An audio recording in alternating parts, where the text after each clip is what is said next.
લોકસભાની ચૂંટણી જેમ જેમ નજીક આવી રહી છે તેમ તેમ રાજકારણીય માહોલ સતત ગરમાતો જાય છે। એવામાં શું છે રબારી કોલોનીના સ્થાનિકોનો માહોલ, શું મૂડ છે જનતાનો, જાણવા માંગીશું। જી, આપ જણાવો કે જે ભારતીય જનતા પાર્ટી છે અહીં વિસ્તારમાં કાયમ ચૂંટતી આવે છે, શું લાગે છે, શું માહોલ છે ચૂંટણીનો? આ વિસ્તારના જે લોકલ ધારાસભ્ય છે એ માનનીય હસમુખભાઈ, જેમને પૂર્વ લોકસભામાં સાંસદની ટિકિટ મળી છે, એ આ વિસ્તારમાં સતત સવારે 10 થી 1 વાગ્યા સુધી એમના કાર્યાલય સતત પ્રજા વચ્ચે રહે છે અને મળે છે। બીજું મુખ્યત્વે જે 90-10ની જે સ્કીમો છે એની અંદર ગટર વ્યવસ્થા હોય કે પાણીની વ્યવસ્થા હોય કે આરસીસી રોડની વ્યવસ્થા હોય, મેક્સિમમ સોસાયટીઓમાં આ વિસ્તારમાં કામ કર્યું છે। અમારા જે કાઉન્સિલરો ભારતીય જનતા પાર્ટીના અહીંના ચૂંટાયેલા છે એ લોકો પણ સતત પ્રજા વચ્ચે રહે છે અને સતત પોતાના વિસ્તારમાં રહી અને વિકાસના કામો કરે છે।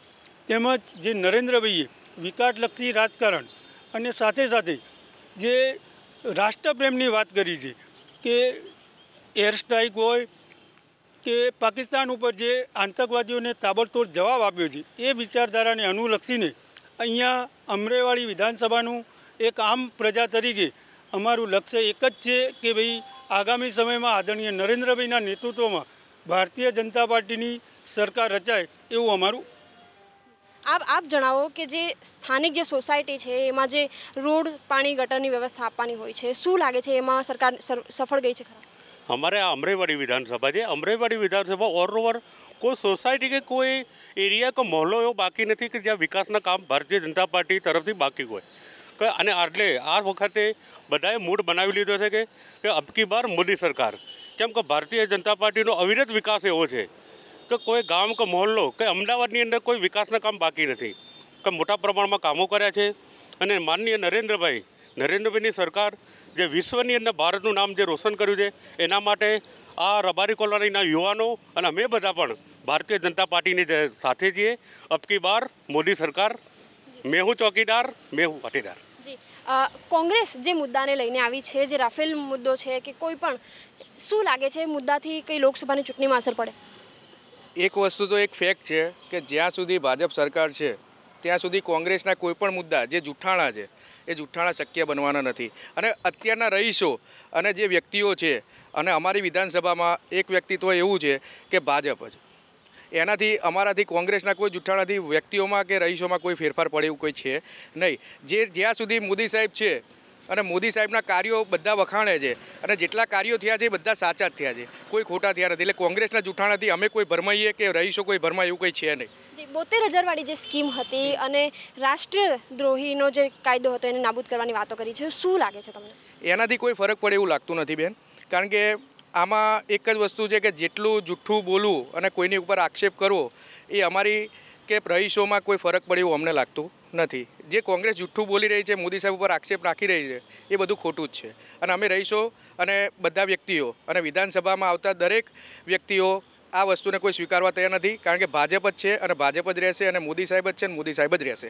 જે અમદાવાદનો જે વિકાસ છે એને લઈને આપ શું કહેવા માંગો છો? મેટ્રોની જે સુવિધા છે ત્યાંથી માંડીને મેટ્રોની સુવિધા જે હાલમાં મોદી સાહેબે જો ઓપનિંગ કર્યું છે, જે અમારા એરિયામાંથી જ ચાલુ કર્યું છે અને બહુ સારી સુવિધા છે અને એ સુવિધા પબ્લિક માટે બી યુઝફુલ સુવિધા છે।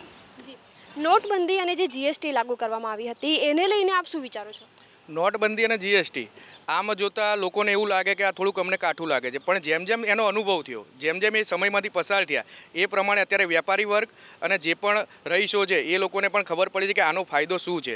અને જે પણ મોદી સાહેબે આ નિયમ બનાવ્યો હતો કે જીએસટી અથવા નોટબંધી, એ પબ્લિક માટે સારું છે અને અત્યારે પબ્લિક એનાથી ખુશ છે, એવું નથી કે કોઈ નારાજ છે। જે આ વિષય બનાવે છે કે આ જીએસટીથી આ પ્રોબ્લેમ છે, એવું કશું અહીંયાના રહીશો કે વિધાનસભામાં કોઈ ફરક પડતો નથી। જી, આપ જણાવો કે જે અમદાવાદ પૂર્વ અને અમદાવાદ પશ્ચિમ બે વિભાગ પડ્યા છે, તો ક્યાંક ને ક્યાંક પૂર્વ વિસ્તારને વિકાસના કાર્યક્રમો જે છે એ ક્યાંક ને ક્યાંક ઓછા થયા હોય એવું લાગી રહ્યું છે, આપને એવું લાગે છે ખરા? ના। ને આગામી સમયમાં જે સરકાર આવે એમની પાસેથી કેવી અપેક્ષાઓ છે તમારી? સારી। આપને પૂછવા માંગીશ કે આપના વિસ્તારના જે સાંસદ છે એમની પાસેથી કેવી અપેક્ષાઓ છે અને છેલ્લા 5 વર્ષમાં એમની કામગીરી શું રહી? છેલ્લા 5 વર્ષમાં જે અમારા સાંસદ છે જે સતત પ્રજા વચ્ચે રહ્યા છે, કારણ કે આ લોકસભાનો આવડો મોટો વિસ્તાર હોય એટલે દરેક ઘરે ઘરે ન મળી શકે, પણ સાંસદશ્રીનો આ વિસ્તારમાં 10-15 દિવસે એક રાઉન્ડ સતત રહેતો હોય છે. એમની જે સોલર લાઇટનો જે પ્લાન હોય છે એની લાઇટોની સગવડ પણ અમને અમારા વિસ્તારમાં મળી છે.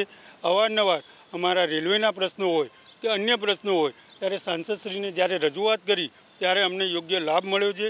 સાંસદશ્રીની નિધિ માટે અમે જ્યારે કે અમારો જે બરોડા એક્સપ્રેસ છે ત્યાં લોકોને એક પ્રોબ્લેમ એ હતો કે ભાઈ ત્યાં અમારે યુરિનલ માટે જે તકલીફ હતી એ પણ સાંસદ સભ્યશ્રીએ પોતાનામાં કેન્દ્ર સરકાર જોડે રજૂઆત કરી અને નેશનલ હાઈવે જોડેથી પરમિશન લઈ અને અમને એ પણ સગવડ પૂરી પાડી છે. એટલે સાંસદશ્રીનો કામની ખૂબ સારી પ્રશંસાજનક છે અને એમાં સફળતા છે, એમાં કોઈ વિષય નથી. જી, તો આ હતા રબારી કોલોનીના વિસ્તારના લોકોનો મૂળ કે જેમને એવું કહેવું છે કે જે સરકારની છેલ્લા 5 વર્ષની જે કામગીરી છે એમાં ખૂબ જ સરકાર સફળ નીવડી છે. કેમેરામેન કરણ પ્રજાપતિ સાથે સપના શર્મા, ABP અસ્મિતા, અમદાવાદ.